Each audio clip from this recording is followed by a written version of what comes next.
So now we're ready to extrude. So I need to finish the sketch, and we'll rotate around a little bit with the orbit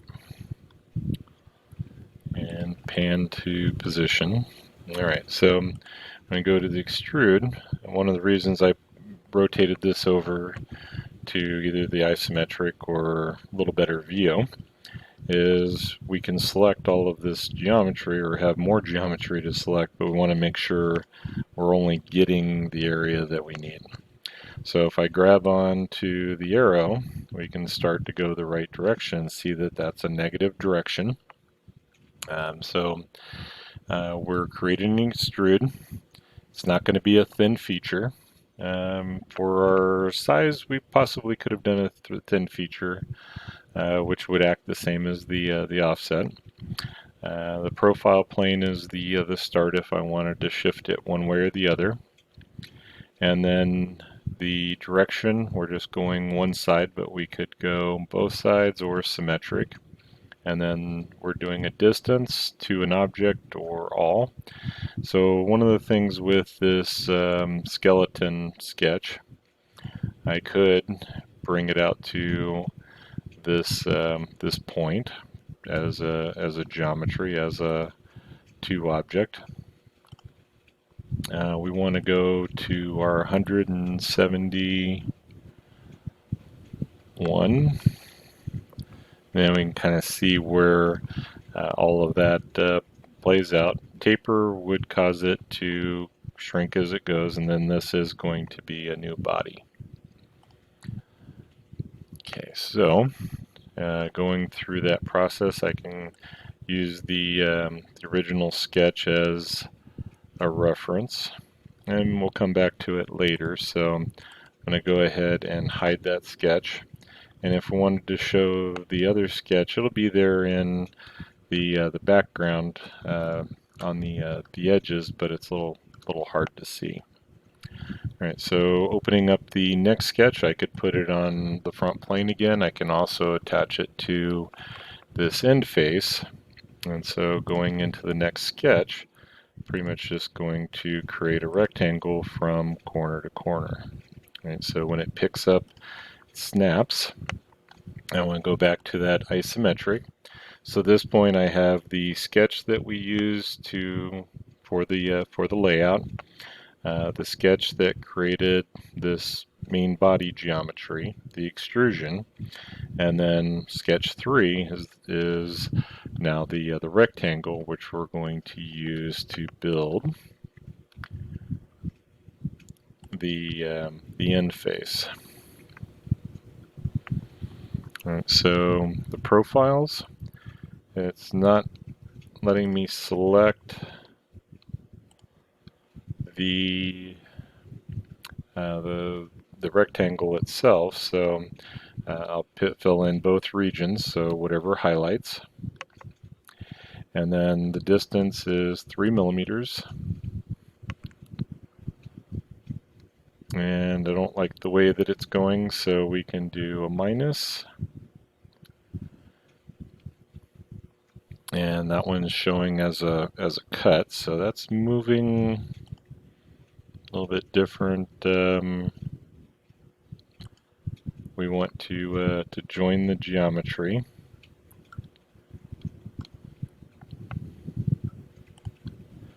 Let's just double check that real quick if it goes positive. Alright, so something shifted there when I did that.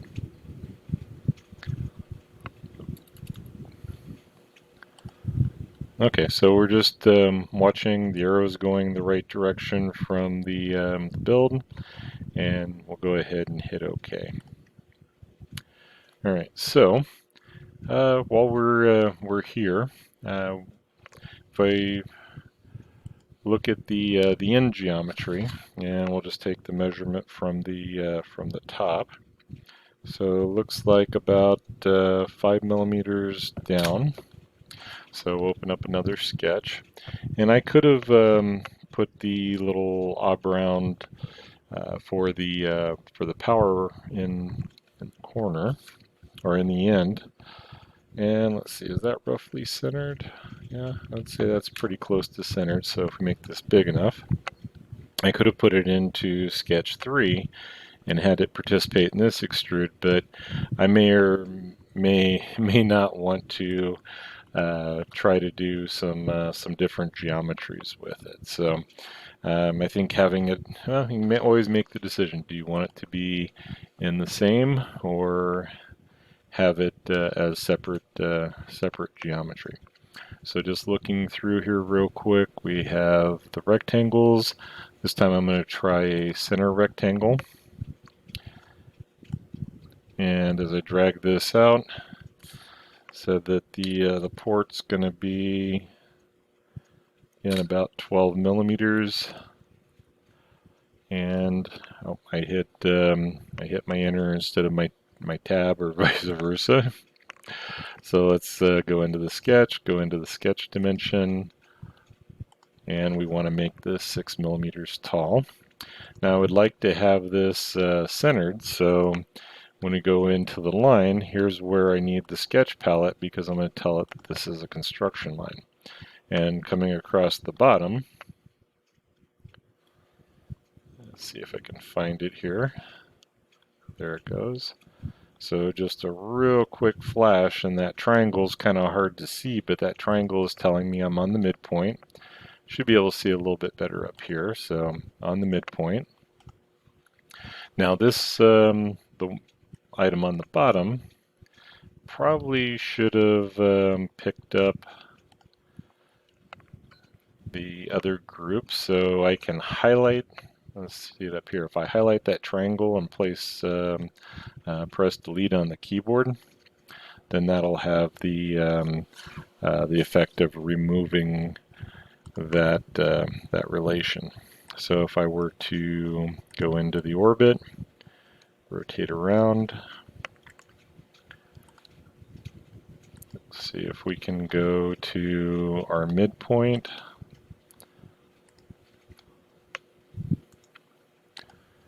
And don't see any errors with that, so that ties it. Well, maybe not. So I want to look for that geometry. It moved like it did, but we'll check it. Nope, it's still floating. So we'll see if we can get at the very least that to go coincident. So since that's not participating in the current sketch,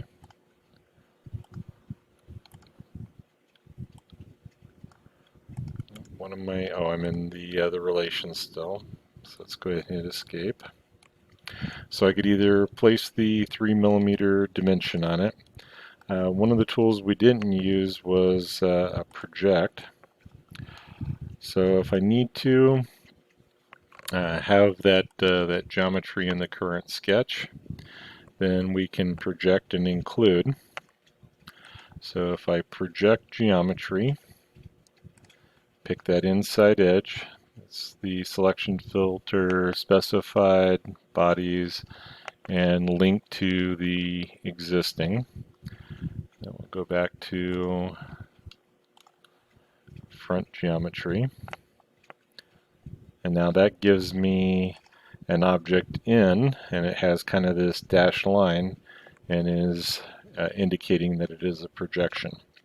Okay, so all of that was so that I could pick the center of that rectangle and make it midpoint to that. So if I grow or shrink this geometry, then that will follow it through.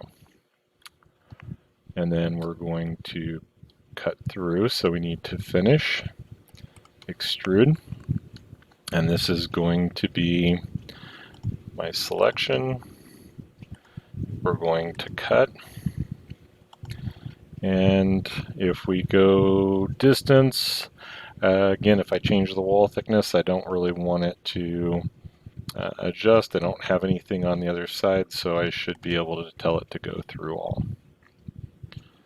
And it didn't do anything, which means that if I look at it from that angle, it's cutting out into space, so we need to flip the side to cut to pick up the geometry.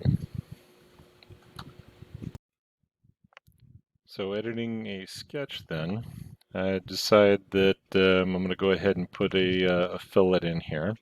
Problem with this 6mm wide, 12mm wide, 6mm high is this is going to be a pretty good bridge, so I almost expect that to kind of droop.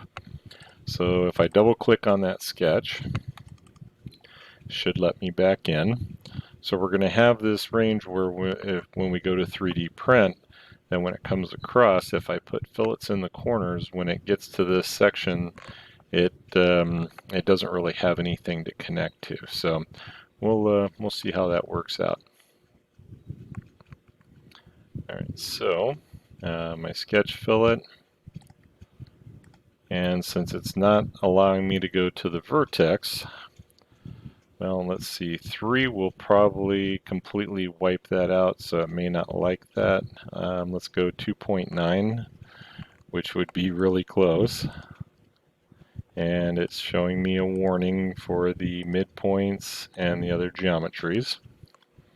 So all those get added. Constraints were removed, but it doesn't, no, I still have the warning.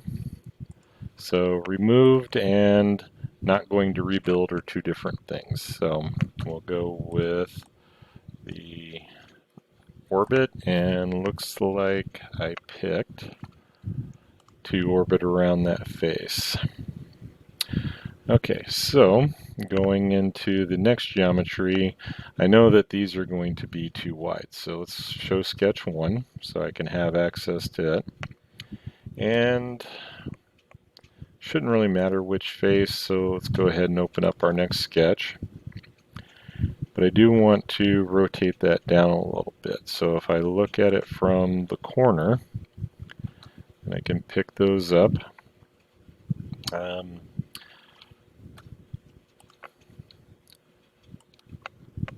Drag those in.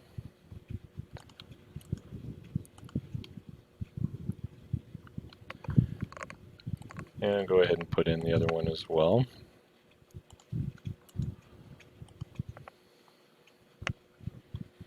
Okay, so if I orbit around again, so I don't know that I'm going to be able to pick those items up, but let's see if we can make them coincident. All right, so nothing really happened there.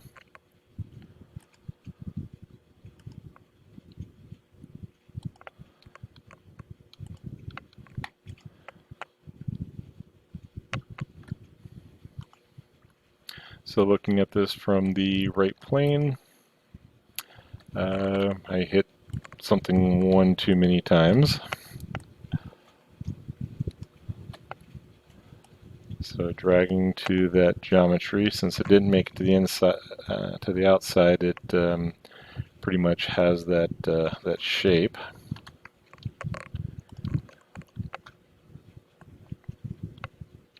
And we want to be able to pick that geometry. So again, we'll bring in the project,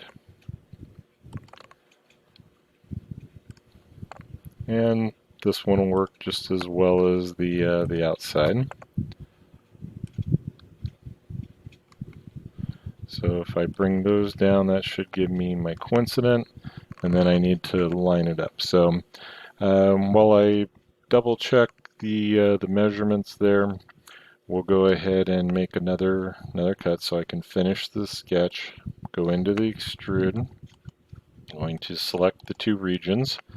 It's showing me that it's going the other way, so if I were to grab that and drag it through the part, it shows me the preview, but then we can tell it to go all and hit OK. Okay, so it doesn't look like I'm going to be able to access that information directly because I didn't pull those lines out to the edge. So we'll go with, oops, that wasn't it. The sketch and dimension. So am I not in the sketch? Oh, we did the rollback. All right, so let's go back into the double click and make sure we're in that sketch. And that was from the outside, so let's make sure that I'm on the project and escape a couple times, make sure I'm not picking something I don't want. Okay, so for reference, that looks pretty good, 83. And then for the power button, I had the 115.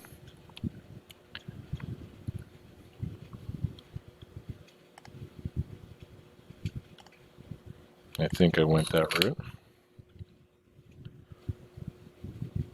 Oh no, that was the 105. So, well, if I do 115, then I can always go back and change that one by double clicking. And then the last one, oh, and that went to the outside anyway, so that's not good. So I didn't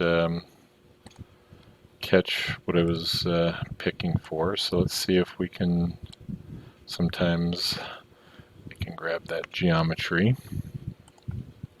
Okay, so from the inside on the projection, we'll try that again without the thickness of the material.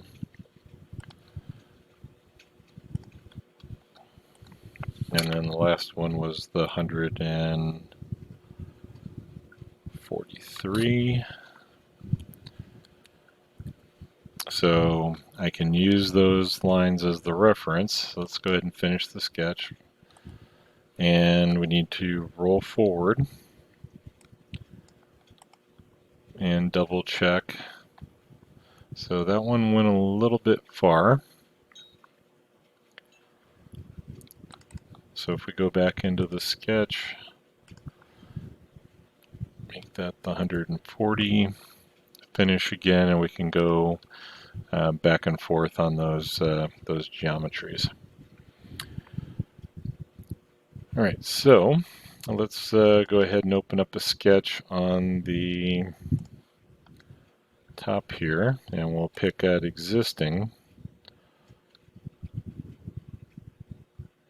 Just want to see if that's grabbing that geometry or it's going to the snap. Since it appears to be snapping to the grid, I'm going to turn the grid off. I'm still not picking up that that sketch, so we'll go ahead and draw it in and collapse the sketch palette. Then I can either select and control select, or since I'm in the coincident, I can pick those points. As long as I'm seeing that little bit of highlight, we get 3 of those, then that's going to tie it back. So limitation here, I believe, is, let's hit escape. Because I made that coincident, if I do away with that corner by creating a fillet, this one's not constrained, so it should let it. And okay, let's go with the 4mm. So maybe it is projecting them in. And we'll hit enter. All right, so it did take that, and we can. So it looks like it added them and left the corners in place. It didn't do a full trim with it. So let's go ahead and do the cut. Make sure that we're removing the material, the region to remove, and we're going to go all. And it says it can't complete. So again, pointed the wrong way, so we'll flip the side and hit OK. All right, so we're ready to put some fillets in to strengthen this up and see what we can do to finish this out.